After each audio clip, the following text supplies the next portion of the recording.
Hello and welcome to this film featuring images taken of events in Cornwall from 1941 up to 1969. We have 4 sections in all featuring showtime, dramatic events, the world of sport and royal families. There's no rush at all. Do stop the film at any time and have a chat with your companions and share your memories. Then when you're ready, just press play and carry on. Most of the images featured in this film are from the fabulous George Ellis photographic archive held at Crescent, Cornwall's Archive Centre. George Ellis was a press photographer and took over 100,000 images in his long career. His archive is now cared for at Crescent, which is situated on the former Redruth Brewery site and is home to 1.5 million documents, books and photographs covering over 850 years of Cornwall's history. We see an image here of George Ellis himself holding one of the glass plate negatives up to his eye to carefully examine it. And on the shelves behind him you can see row upon row of the cardboard boxes which would store the glass plate negatives 12 to a box. In the next image you see the amazing storage facility at Crescent, with aisle upon aisle and shelf upon shelf holding the boxes with the glass plate negatives beautifully stored.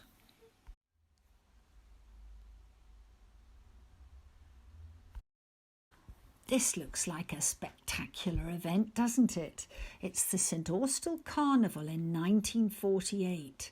And we can see this magnificent float being pulled by a horse who's got all his glorious shining horse brasses and his lovely harnesses all gleaming, I'm sure. And we've got the Carglaze Carnival Queen in this float with her attendants, some older girls and some little young ones as well, with their posies and their beautiful dresses. And you can see how this float is amazingly decorated with flowers all over it and including the wheels themselves. Now we've got a very appreciative audience here watching as the floats go by. I can only see one person with a camera. It's a bit different now, isn't it? We take pictures absolutely keenly of everything we see. But this must have been a lovely event, and I can just imagine the colours of the flowers brilliantly in the sunshine. I wonder if you were ever involved in a carnival, whether you were riding in one of those floats or whether you were watching it with your family. Maybe when you were little you were up on somebody's shoulders.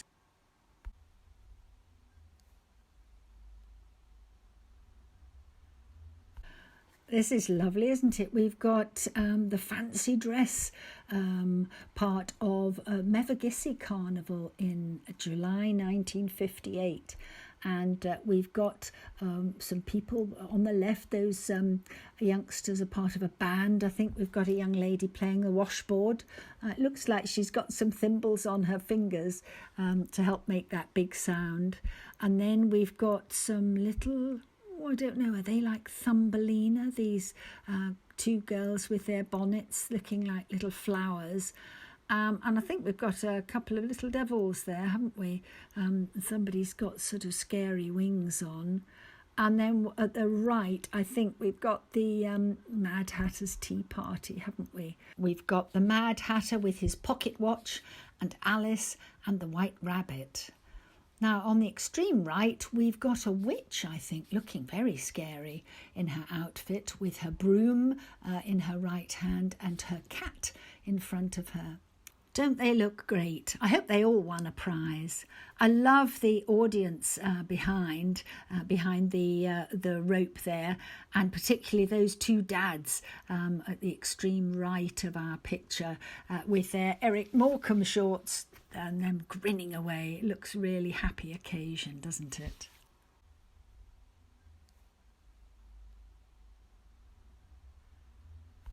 This picture is a hoot, isn't it? We've got Lostwithiel Carnival in 1948, and we have these two fellows here in the foreground of our picture, all dressed up.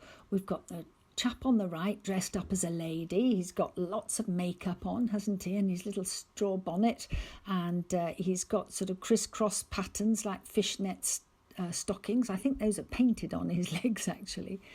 And then we've got his pal next to him. Now, I'm not sure what this outfit is. To start with, I thought he was dressed as a baby, and he'd got a sort of dummy in his mouth. Then I thought he was dressed as a Roman emperor, with his sort of white toga. And in his arms, he seems to have a sort of leg of bacon, does he? I don't know what it is he's carrying. Have you any idea what his outfit represents?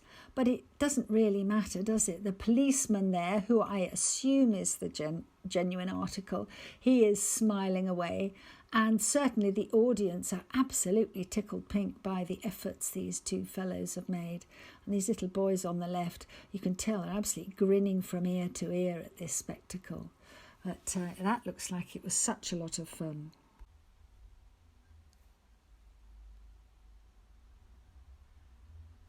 We've got a lovely scene here. This is St Blaise pantomime in 1946. So I reckon this would be in the Christmas time. That's usually when pantomimes are, aren't they? And we can see we've got our principal boy, which I guess is probably a girl, and our heroine on the left there. And we've got 5 delightful little bunnies, haven't we?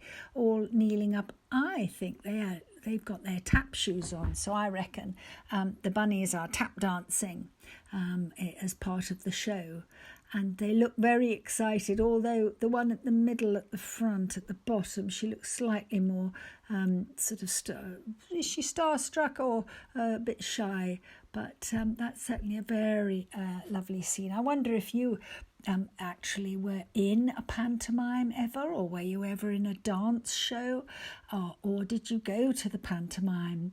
Maybe you were one of those that was called up onto the stage. That always looks very exciting thing to happen. I don't know if I'd been brave enough to go up if they were calling for people to go and be part of the show. Would you have done it? But anyway, a lovely picture there.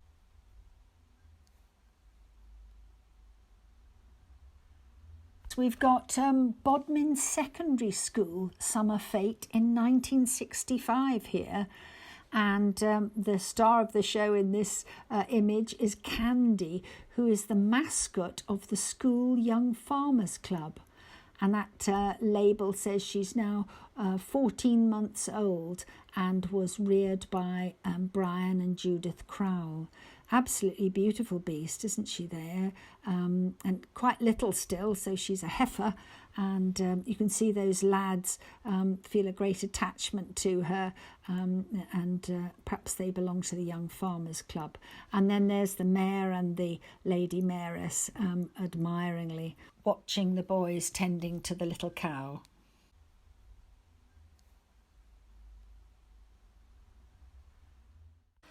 Here we have the Midsummer Eve bonfire at St Breock Downs, Wadebridge in 1959. Midsummer Eve bonfires are thought to have been lit on high hilltops in the county since pagan times. And like some other pagan festivities, these particular bonfires were later absorbed into Christian customs, and they are now lit to celebrate the eve of St John's Day, which is June the 24th. And we see here the Lady of the Flowers hurling a bunch of herbs wrapped with a ribbon into the fire. Now, when the bouquet is flung into the fire, the following words are recited. In one bunch together bound, flowers for burning here are found, both good and ill. Thousandfold let good seeds spring, wicked weeds fast withering, let this fire kill. So that was a very dramatic poem to be recited, and we can see the crowds here are watching very closely as the Lady of the Flowers is flinging that sort of ribbon wrapped bunch of herbs into the fire.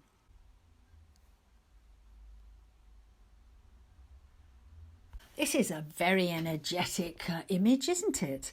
It is of the Padstow Obios celebrations in 1950. And the celebrations start at midnight on the last day of April, when people sing the night song. They gather outside the Golden Lion Inn and sing that song.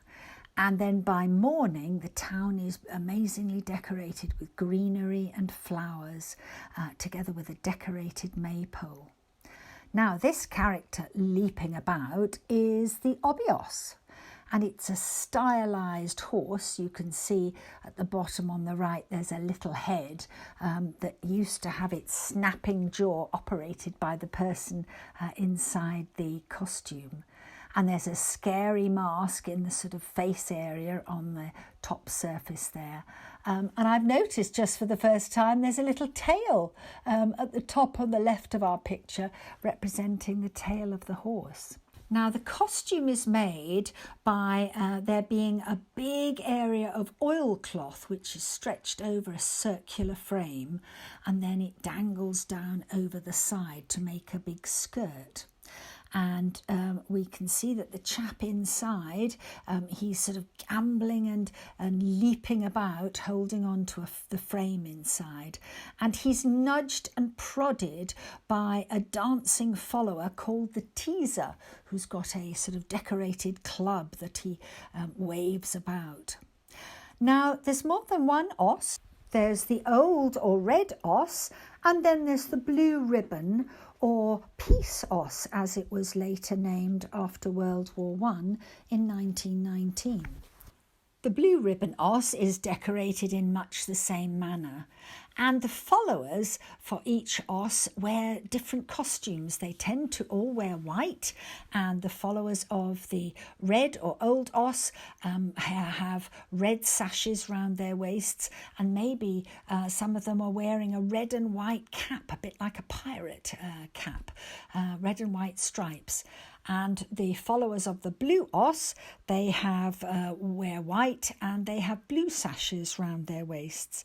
Each os has its following band with lots of accordion players and drummers and triangle players, and people sing the songs, the special songs for the different parts of the day.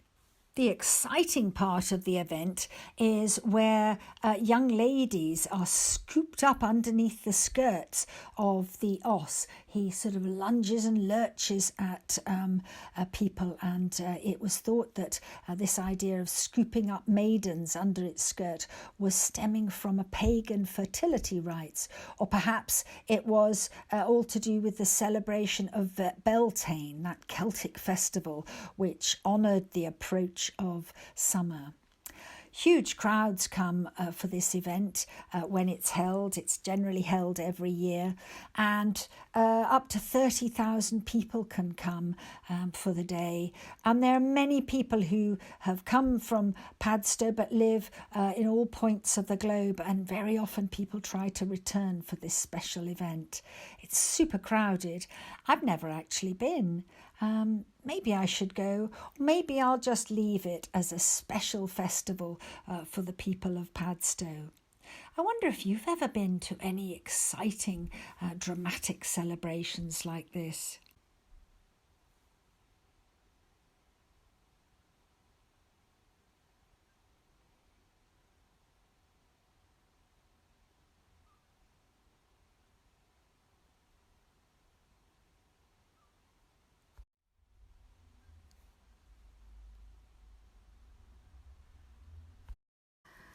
This picture shows the devastation floods can cause, And we've got a quote here from the Cornwall and Devon Post, which said, "A cloudburst on the high ground inland behind the steep little valley roused the normally quiet little stream that flows through the lower part of the village to the harbour into a roaring and raging torrent, smashing its way out of normal bounds and doing much damage.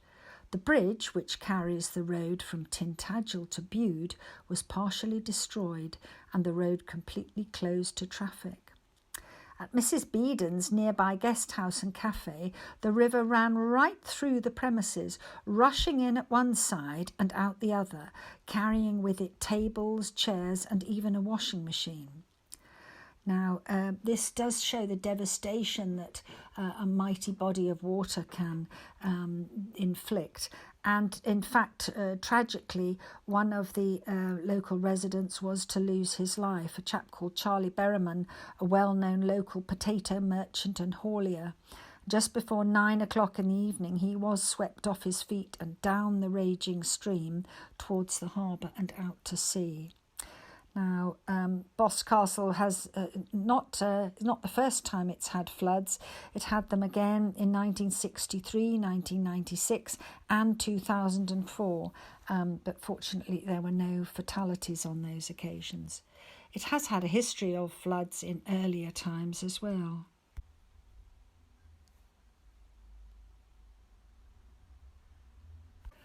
More flood water here again. We've got floods in Bodmin, and then we've got 3 people in their wellies. Well, I think they're in waders, 2 of them at least, and a lady standing in her garden. What fortitude! They're all grinning away at the camera, although the level of that water must create a lot of damage. I wonder if the house is just slightly above it at the moment. You can see they've put some boards up by the door. Let's hope that the floodwater hadn't quite reached them. I wonder if you've ever been sort of struggling with floodwater. Have you ever had that experience? It must be absolutely horrifying, particularly as the water just barges in no matter what you do, doesn't it? And sometimes sort of sewage is mixed in with it, which is even more devastating. I've been lucky. I think I've always lived on very high ground, but I wonder if any of you have had this unfortunate circumstance.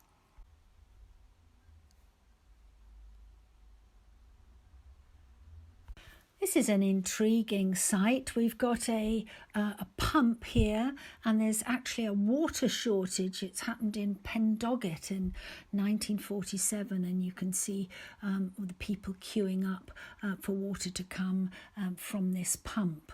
It looks as if it was winter time because everybody's wrapped up quite warm. But I recall the winter of 47 was a very severe one, but I'm not sure about the water shortages. Perhaps one or two of you might know what the story is here.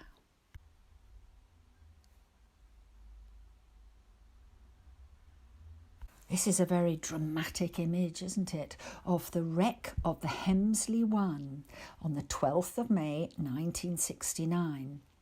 At the time, the ship was the oldest steamship in the Merchant Navy at age 53 years, and she was on her way from Liverpool all the way around the coast to Antwerp for breaking up. Now, the captain thought that they had reached the Lizard when the ship foundered on the rocks there, and they'd been steaming ahead in heavy mist for a lot of their journey. When the distress call was put out, various lifeboats were launched from the Lizard area, and they were surprised to find no evidence of the shipwreck. In fact, the boat was way back up the coast at Fox Cove, just 6 nautical miles south of Padstow, between Padstow and Newquay. Now, the lifeboats eventually found her, and you can see she's wedged into the rock there and was holed in several places. The tug Titan tried to tow her off the rocks unsuccessfully. The 12-man crew had to jump into that wildly rough water and then scramble up the more than 100-foot high cliffs. You can see that was quite a perilous climb. But they made it to safety, and 3 of them just went to hospital with minor injuries. In terms of an oil spill, there was some oil that leaked out of the ship, but it was successfully dealt with by detergents.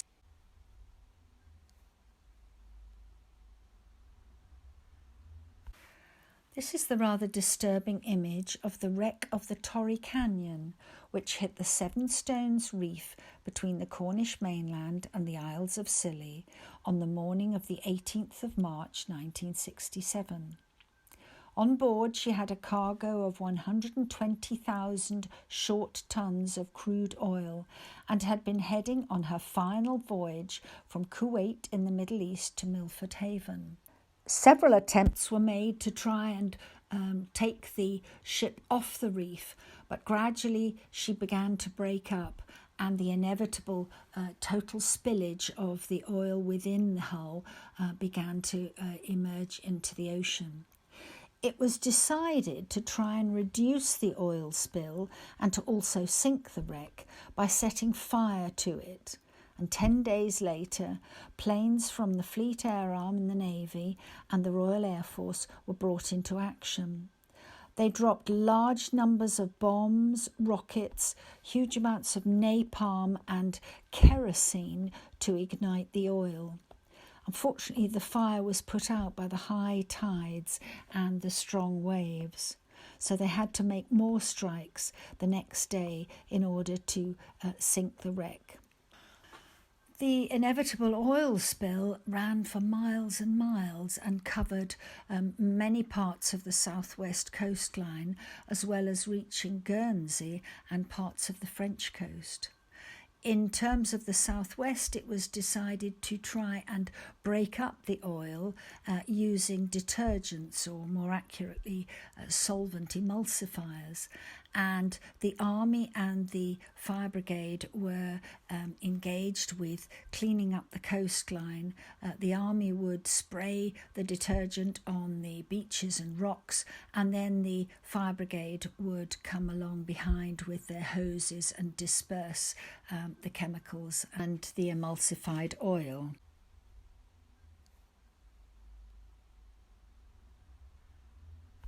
Here are some little birds recovered from the oil spill, and you can see them sitting and standing in the back of a van there, ready to be taken to have the oil cleaned off them. It was a very difficult process because in cleaning off the oil it removed the birds' waterproofing, and it wasn't always known how much of the oil they'd actually ingested while trying to clean themselves up. Sadly, about 30,000 birds died off the English and French coast as a result of the oil spill. But let's hope these little chaps were successfully cleaned up and released. This image was taken by J. Bottrell from Penzance.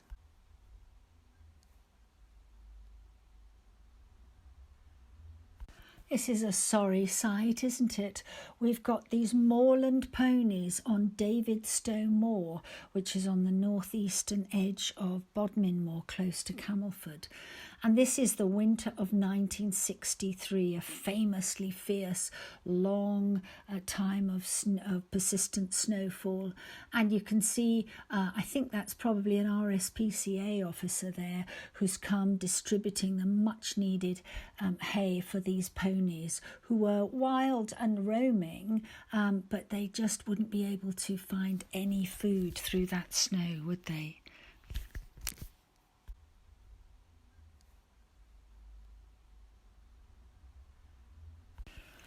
Here we have that infamous winter of 1963 making its presence felt again, and we're up near Bodmin now, and there's a Caterpillar bulldozer tracked vehicle there clearing the road.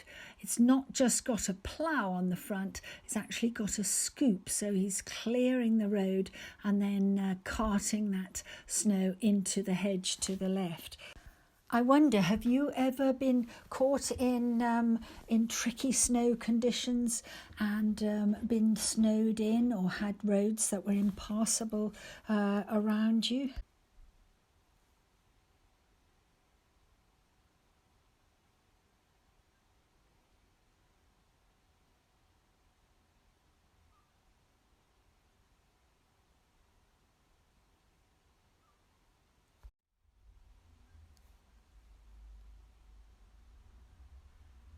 This is an energetic scene, isn't it? We've got a Cornish wrestling match at Bodmin in 1960.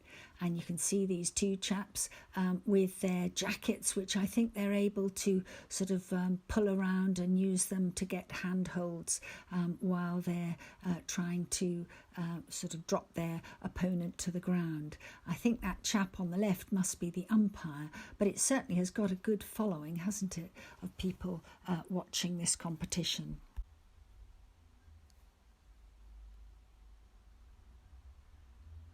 Carrying on our sporting theme, we've got the pole vault at Bodmin County School Sports in 1941. That is such a leap, isn't it?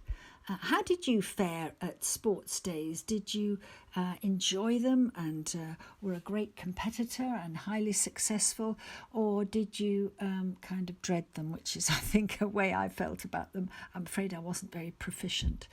Perhaps you were very skilled at team activities. Have a chat about it and let your companions hear about your sporting triumphs.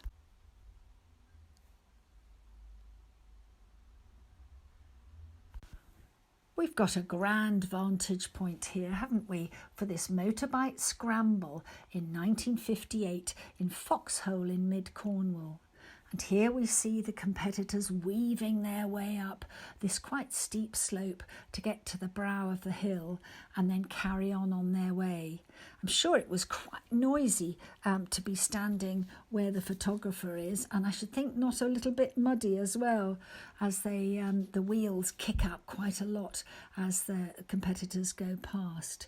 I wonder if you've ever had a turn at motorbike racing, scrambling, hill climbing, go-karting. Has any of this been your sort of thing?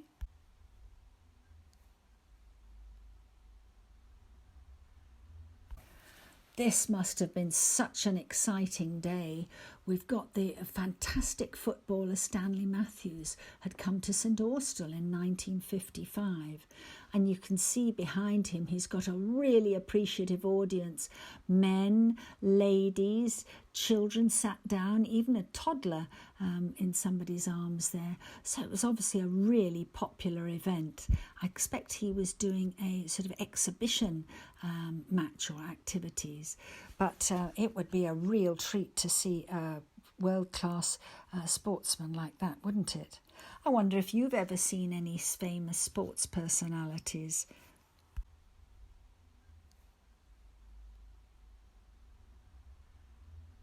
Here we've got the hurdles competition at Par in June 1957, and we've got these 5 chaps racing round the track. Only one seems to have knocked his hurdle over, but I think he's actually in the lead, so maybe it doesn't matter, apart from barking his shins. We've got a good audience there, right at the edge of the track. Do you suppose it was the county championships? I'm not quite sure. Maybe you know.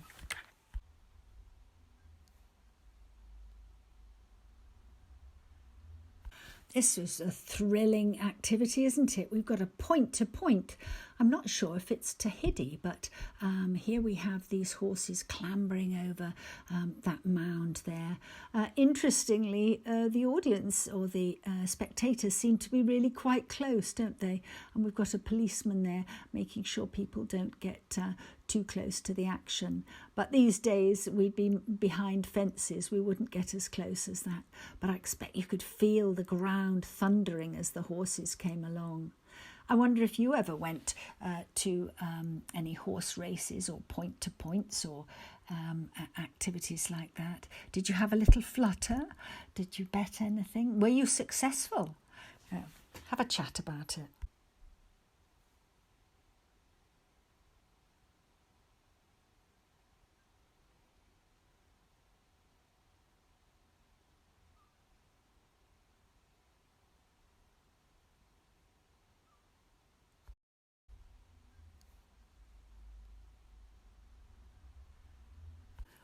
This looks to have been a great day, doesn't it? We've got a royal visit to Bodmin in July 1950, and we can see the royal party and the crowds are gathered in front of the Shire Hall in Bodmin there.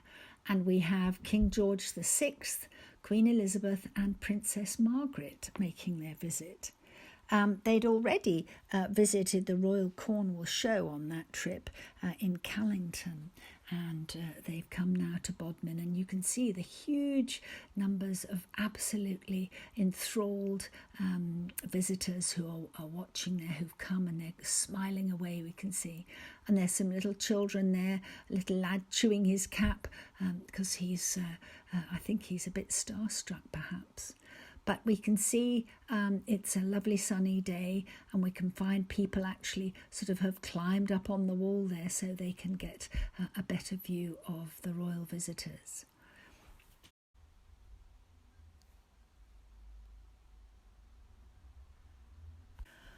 This picture shows the Queen and Prince Philip on one of their very popular visits to Cornwall, and they're here in 1962 coming to Lostwithiel.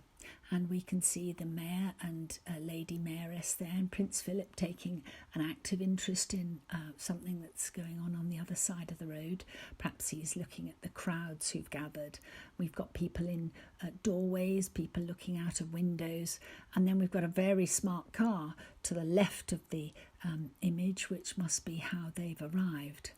Looks to have been a nice day for the occasion, and the Queen is not wearing a jacket, so I reckon it's probably quite warm, but she's got her customary white gloves on there.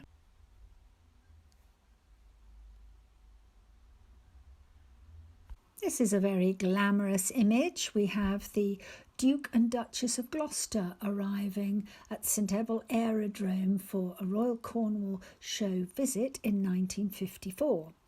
The Duke of Gloucester is the fellow second from the left in the foreground of our picture, and the Duchess is coming along behind, chatting very enthusiastically with some service personnel and also some supporters. You'll notice that the aeroplane that they've arrived in is part of the royal flight, or is the royal flight, and the royal standard flag is fluttering away in the breeze there.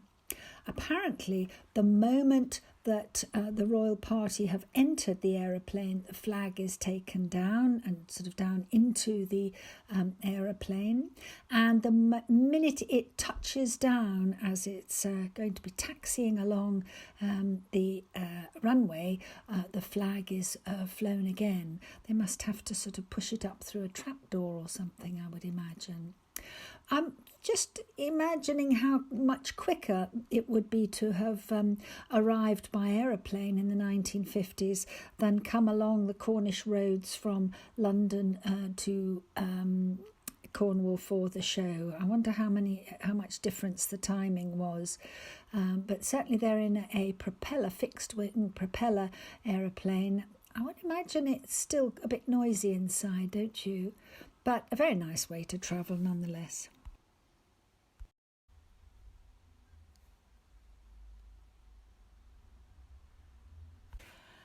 Here we have Princess Chula opening a church garden fete in 1965. I just love the look of this little train set. Look at the tiny gauge tracks it's on, rails it's on, and these two little people inside, and this lovely lady, Princess Chula, having a chat to them.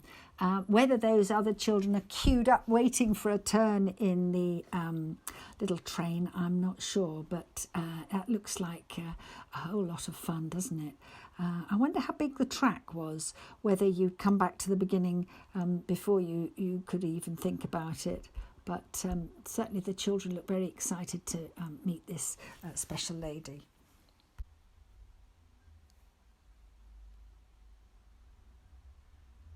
Here we have a great, if chilly, picture showing three people with their skis on in 1947.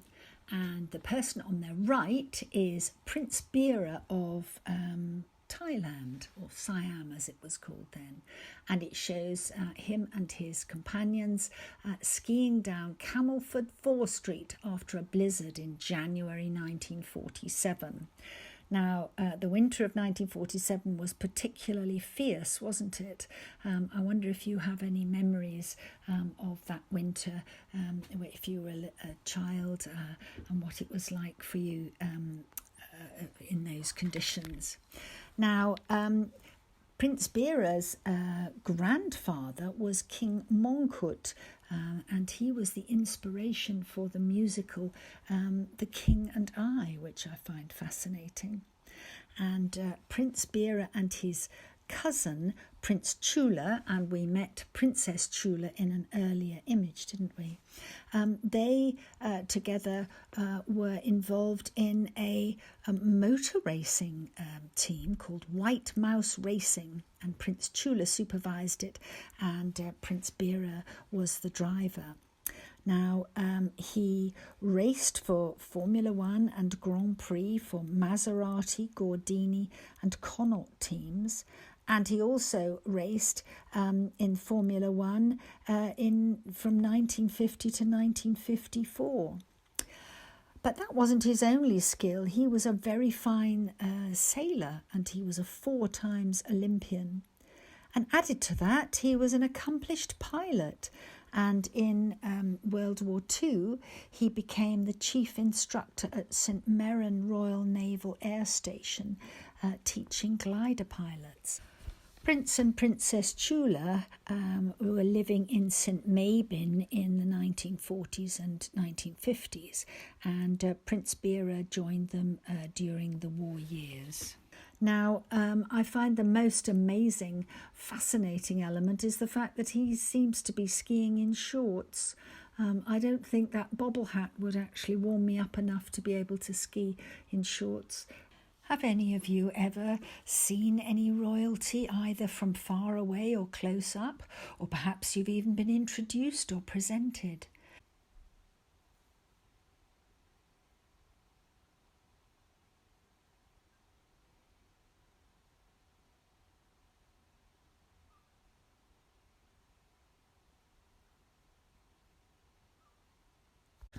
We do hope you've enjoyed watching this film, and if you'd like to see some more, do head over and watch film 2.